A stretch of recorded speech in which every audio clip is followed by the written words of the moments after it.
The Philadelphia Eagles have put me in a state of depression that I do not know if I will be coming out of. It's like every time they figure out what works, they go and do the exact opposite just to mess with me. I'm getting tired of it, but for some reason I keep coming back. So today we are going to talk about this ugly loss that the Eagles just suffered. Let's just get into it.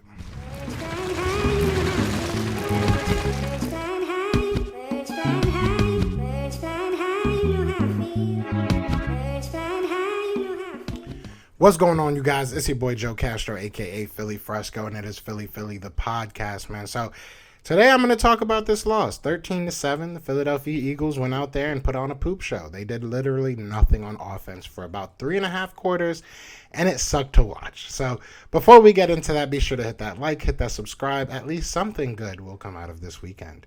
Now, let's get into it. Like I said, man, the Eagles did nothing. The Eagles defense didn't do terribly. I know a lot of people are going to nitpick certain plays, nitpick a certain drive or two here that maybe they shouldn't have gave up points.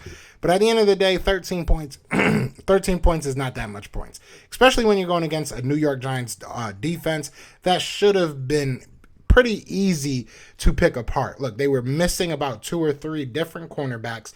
The defensive line isn't terrible. I'm not going to sit here and hate on them. They got some good linebackers. Cool story, bro. Like, at the end of the day, we should have went out there and demolished them on offense. We should have went out there and ran the ball down their throat. So, look, I give a lot of blame to Nick Sirianni. Nick, you have to go with what works. Go with what works. I do not understand why. We understood that the Eagles were running the ball at a premier level. We were a premier running team in the league.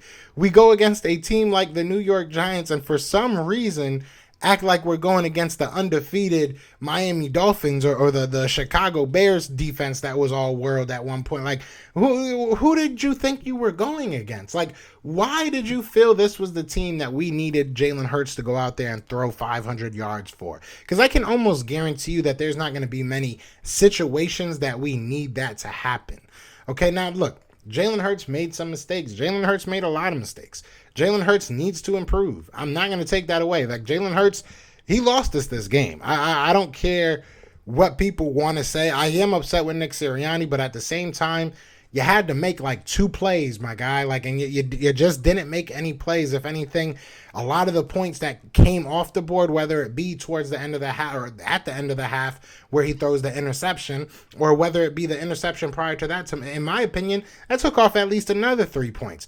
Then you look at the third interception, and while it was on our side of the field, you could have sustained a drive. We were finally kind of getting our running game going. Throwing up a bomb like that into double coverage at that, it just made 0 sense. We were forcing the ball to Jalen Reagor, and I'm not 100% sure why. You know, you look at the last throw of the game, a lot of people are saying Devontae Smith was wide open. I'm sure he was. I didn't get to see it yet. I'm not going to sit here and lie to you. But I just don't get any of it. I don't get any of it. I know that Jalen Reagor should have caught that ball, that last one. The first one, I still am going to hold to that. I feel like that was a pass interference, but he should have caught that one too. We got another Nelson Aguilar. That's awesome. But look, I'm not going to sit here and make excuses for Jalen Hurts. I do blame Nick Sirianni a lot because you should have ran the ball a lot earlier. But Jalen, at some point, we have to trust you with your arm and decision making to win us a football game. And I'm not going to continuously sit here and say, well, we just got to pity pat around what he does good. Well, if we do this and twist and turn and do this, sometimes you got to step up, kid. Like, at some point, you have to step up, and it can't just be with your legs. You know, when there's 40 seconds on the clock, when there's a minute and a half on the clock, I get it that Boston Scott, they fumbled that ball, but we need somebody.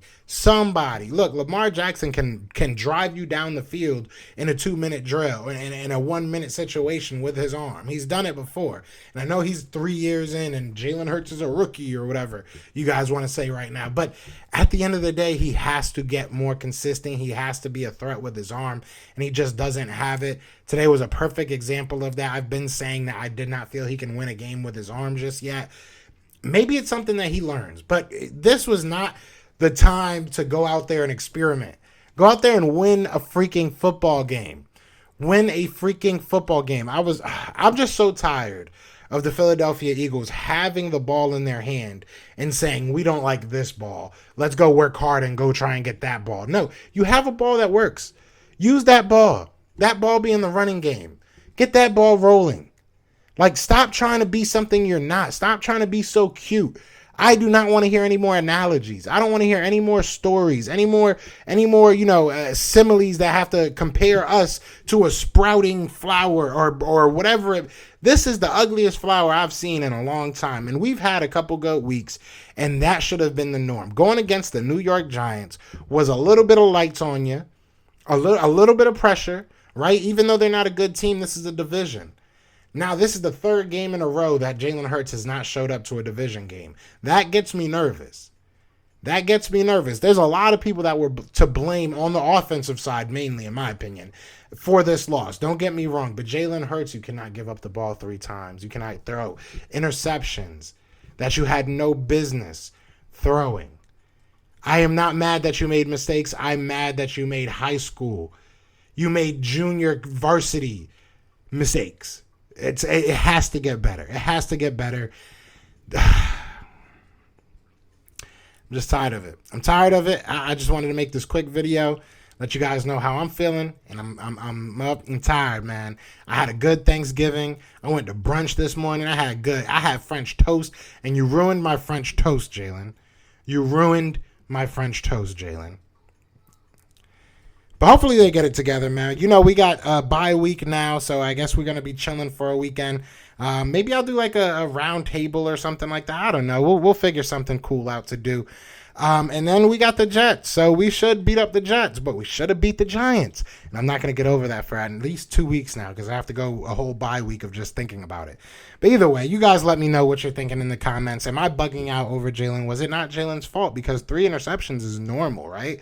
That's definitely a normal thing. I'm upset right now if y'all can't tell. But let me know what y'all think in the comments. But other than that, man, y'all know what it is. It is Fly Eagles Fly, and we are out here. Peace! Yeah. Fly Eagles flying on the team. Touchdown. Time to get Jalen this ring. You don't really want to start a thing. This a Bird Gang Nation, baby. It's a Philly thing. Hater, and you looking like you type trash. I'm just here calling on Philly the podcast. And we can call a man dog or watch Miles score off the handoff. Rest of the division, your man saw Jackson like Sean, hunting like Randolph.